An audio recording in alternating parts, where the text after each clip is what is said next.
और खास तौर पर माह रमजान में अगर अल्लाह की रहमत से माला माल होना चाहता है तो उसे एक और काम करना होगा, जिसके बारे में अल्लाह ने वाज़ेह लफ्जों में फरमाया है, दो काम करो। अगर तुम ये दो काम करोगे, रहमत का सवाल करो या न करो, मेरी रहमत तुम पर निछावर हो जाएगी। वो कौन से दो काम है?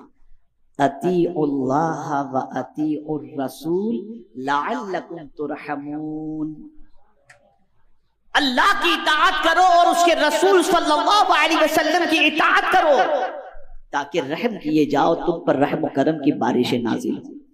आप देखें माह रमजानुल मुबारक के अंदर जिसको अल्लाह की रहमत की लज्जत नसीब खास तौर पर होती है, वो अपनी जबान की भी हिफाजत करते हैं, अपनी निगाह की भी हिफाजत करते हैं, अपने ख्यालात के बारे में भी गौर करते हैं, और खाने पीने के मामले के अंदर भी अल्लाह के कानून को पेश नजर रखते हैं।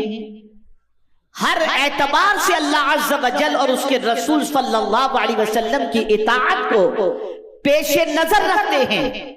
और जब इन सारी चीजों को पेश नजर रखते हैं तो अल्लाह ताला उस इताअत की बुनियाद पर उन पर रहम करम की बारिशें नाजिल फरमाता है।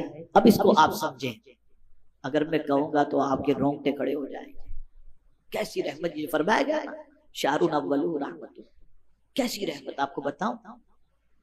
कोई इबादत ऐसी नहीं जो सोते में होती हो यार। कभी सीजन कारोबार का होता है ना, और बहुत भरपूर सीजन होता है जिसमें इंसान को खाने का टाइम नहीं मिलता और कस्टमर की भीड़ भाड़ होती है, काम का लोड बहुत ज्यादा होता है।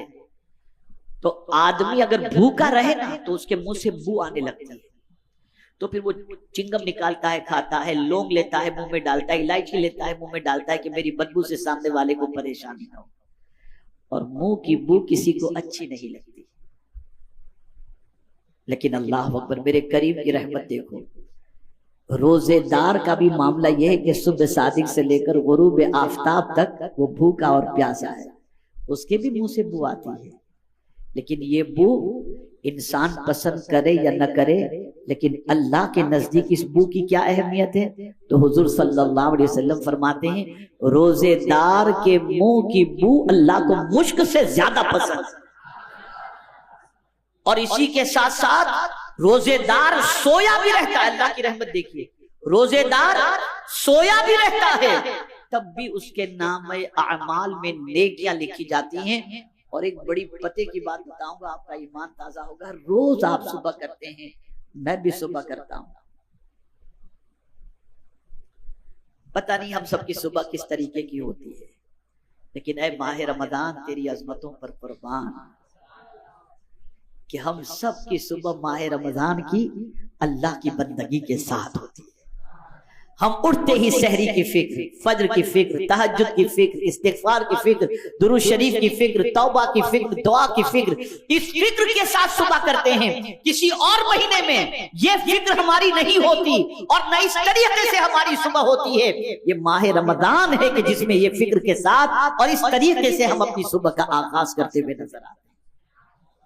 अब आइए और समझें।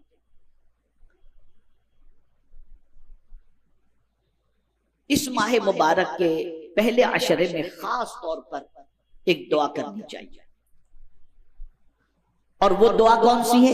रब्बिग़फिर वरहम व अंत खैरुर राहिमीन। ऐ हमारे रब बख्श दे, रहम फरमा, और सारे रहम फरमाने वालों में तू सबसे ज्यादा रहम फरमाने वाला है। अब अगर कोई शख्स ये दुआ करता है, अल्लाह की बारगाह के अंदर रहमत की तलब करता है, रहमत की भीख मांगता है, तो मेरा परवरदिगार उस रहमत की भीख मांगने वाले को अपनी रहमत से इस तरह से माला माल फरमा देता है कि रब्बे कदीर जल्ल जलालो उस बंदे के लिए बख्शिश का परवाना अता फरमा देता है।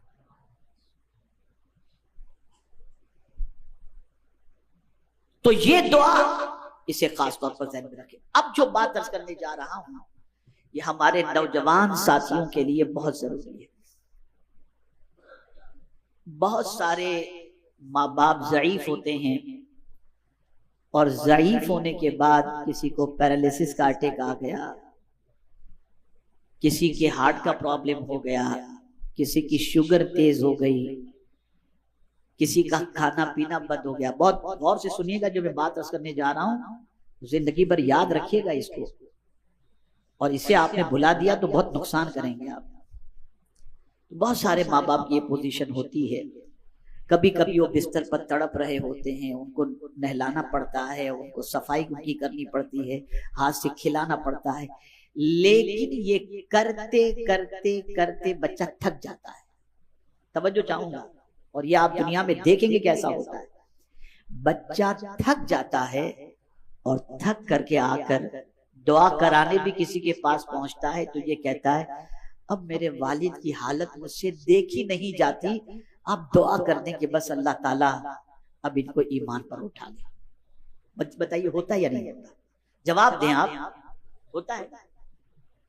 बाप की ये पोजीशन देखकर, माँ की ये पोजीशन देखकर एक बच्चा ये जरूर कहता हुआ नजर आता है कि अब तो इनकी हालत नहीं देखी जाती।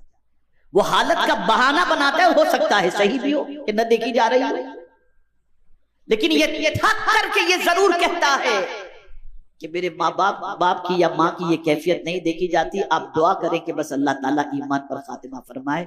लेकिन खुदा की कसम मैं पूरे चैलेंज के साथ कहता हूं, अगर कोई बच्चा इस बीमारी में या ऐसी बीमारी में गिरफ्तार हो कि डॉक्टर कह दे कि इसके हार्ट के अंदर हॉल है और इसकी जो है ये पोजीशन है, इसकी ये पोजीशन है, इसको ये तकलीफ है, इसको ये तकलीफ है, और कोई बाप किसी के पास जाकर के ये कहता हो कि मेरे बच्चे के लिए दुआ करो कि अल्लाह मेरे बच्चे को उठा ले, हर बाप अपने बच्चे के लिए यही दुआ करवाता नजर आएगा कि दुआ करें कि अल्लाह मेरे बच्चे को शिफाए आजिला काबिला नसीब। सोच देखिए, बच्चा तंग हो जाता है, बच्चा माँ बाप के लिए ये जरूर गुजारिश करता है, लेकिन माँ बाप कैसा ही बच्चा क्यों न हो, मैं तो अपनी जिंदगी में सफर करता हूं, मैंने ऐसे ऐसे बच्चों को देखा है। और एक बच्चा तो ब्लैकबर्न के अंदर कारी साहब और हम लोग जाकर के देखते हैं, कभी जाने का इत्तेफाक होता है, एक दो बार हम लोगों ने जाकर देखा है, हमारे बहुत करीबी दोस्त साहबजादे हैं, लेकिन कभी उनके वालिद ने ये नहीं कहा कि आप दुआ करें अल्लाह इसे ईमान से उठा ले। नहीं, हजरत आइए दुआ कर दीजिए, शायद शिफा हो जाए, शायद शिफा हो जाए। लेकिन बच्चा बाप बीमार हो और ऐसी पोजीशन में हो तो ये कहता है कि दुआ करें अल्लाह ताला मेरे बाप का ईमान पर खातिमा उठा ले, मेरे बाप को जल्दी से वो ईमान से इस दुनिया से रुखसत हो जाए। ये फर्क है। अब मैं आपको बताऊं, कुरान की इस दुआ को तो जरा समझो। रहमत, कुरान मुकद्दस में अल्लाह अज़्ज़ व जल्ल ने फरमाया वक़ुर रब्बिरहमहुमा कमा रब्बयानी सगीरा। दुआ करो, क्या दुआ करो? ए अल्लाह हमारे माँ बाप पर उसी तरीके से रहम फरमा जिस तरीके से बचपने में उन्होंने हम पर रहम फरमाया था।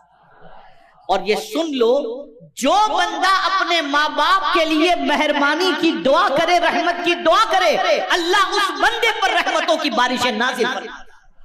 तो अगर कोई ये चाहता हो कि अल्लाह उस पर रहमत नाजिल फरमाए तो उसका एक तरीका ये भी है कि वो अपने माँ बाप के लिए दुआ करे कि अल्लाह ताला उन पर रहम व करम की बारिशें नाज़िल फरमाए। पता चला ये रहमत वाले आशरे के अंदर हमें अल्लाह से रहमत की भीख अपने लिए भी मांगनी है और अपने माँ बाप के लिए भी रहमत की भीख अल्लाह की बारगाह में मांगनी है। अगर हमने ये किया तो अल्लाह अज़्ज़ व जल हम पर रहम व करम की बारिशें नाज़िल फरमाएगा। और तरावी के अंदर तवज्जो के साथ पूरा कुरान सुने, इंशाअल्लाह उस पर भी अल्लाह अज़्ज़ व जल हम पर रहमत की बारिशें नाज़िल फरमाएगा।